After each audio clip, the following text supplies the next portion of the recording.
सरकार visa issue करती है और बिना वीजा के किसी भी देश में जाने की परमिशन नहीं होती है। हमारे देश के राष्ट्रपति और प्रधानमंत्री जब दूसरे देशों में जाते हैं तो उनको भी वीजा लेना ही पड़ता है। तो दुनिया के किसी भी देश का राष्ट्रपति हमारे देश में आए या प्रधानमंत्री हमारे देश में आए तो उसको वीजा लेने की जरूरत है। ठीक इसी तरह से हमारे देश के प्रधानमंत्री और राष्ट्रपति दुनिया के किसी भी देश में जाए तो उनको भी वीजा लेने की जरूरत है। लेकिन ब्रिटेन की रानी को भारत में आने के लिए वीजा लेने की जरूरत नहीं है।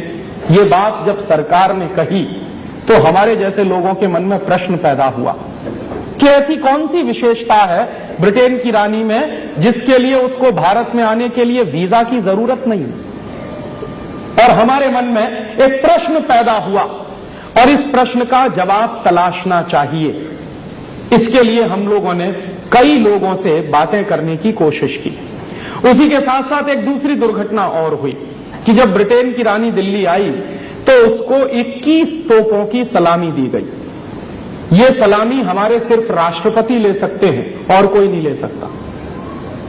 भारत में सिर्फ राष्ट्रपति को अधिकार है 21 तोपों की सलामी लेने का। बाकी बाहर के किसी भी व्यक्ति को 21 तोपों की सलामी नहीं दी जा सकती। राष्ट्रपति हमारे यहां सर्वोच्च माना जाता है, जो भी संविधान की व्यवस्था है। तो ब्रिटेन की महारानी को 21 तोपों की सलामी भी दी गई। बिना वीजा के वो हिंदुस्तान आई। पासपोर्ट होने का तो कोई प्रश्न ही नहीं है, जब उनको वीजा लेने की भी जरूरत नहीं है। तो जिस तरह का उनका स्वागत किया गया, वो स्वागत देखने के बाद हमारे जैसे लोगों के मन में प्रश्न पैदा हुआ। प्रश्न क्या पैदा हुआ कि ऐसी दुर्घटना हिंदुस्तान में हुई थी सन 1911 में। 1911 में क्या हुआ था, ब्रिटेन का राजा आया था, उसका नाम था जॉर्ज पंचम। अंग्रेजी में उसको कहते थे जॉर्ज फिफ्थ। वो हिंदुस्तान आया था 1911 में। तो 1911 में जब जॉर्ज पंचम भारत में आया था तो बिना वीजा के आया था और उसको उस जमाने में 21 तोपों की सलामी दी गई थी। क्यों हुआ था ऐसा? ऐसा इसलिए हुआ था कि जॉर्ज पंचम भारत का भी राजा था। क्यों?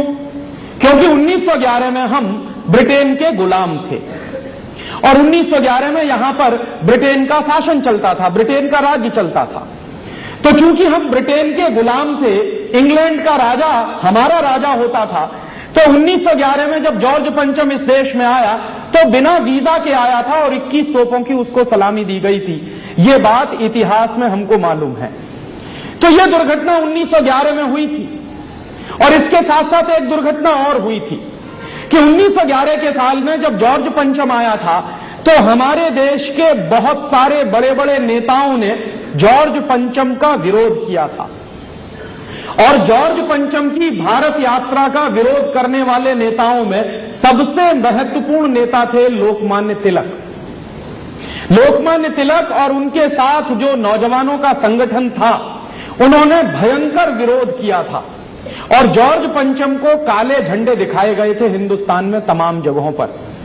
तो नतीजा क्या निकला था कि हमारे देश में अंग्रेजों की पुलिस ने हिंदुस्तानी क्रांतिकारियों को जबरदस्त लाठी चार्ज किया था। क्यों?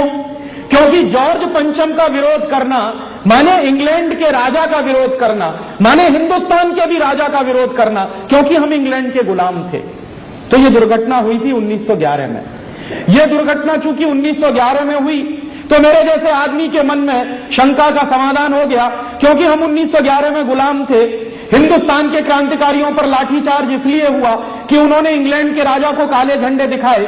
हिंदुस्तान में लोकमान्य तिलक और उनके साथी कार्यकर्ताओं पर लाठीचार्ज इसलिए हुआ कि उन्होंने जॉर्ज पंचम का विरोध किया और जॉर्ज पंचम इंग्लैंड के राजा होने के साथ साथ भारत का भी राजा था। तो यह दुर्घटना 1911 में हुई तो मुझको समझ में आता है। लेकिन वही दुर्घटना अगर आजादी के 50 साल के बाद 1997 में भी हो तो मन में प्रश्न उठता है। 1911 में जॉर्ज पंचम बिना वीजा के आया क्योंकि वो इस देश का मालिक था। लेकिन 1997 रानी एलिजाबेथ बिना वीजा के क्यों आई?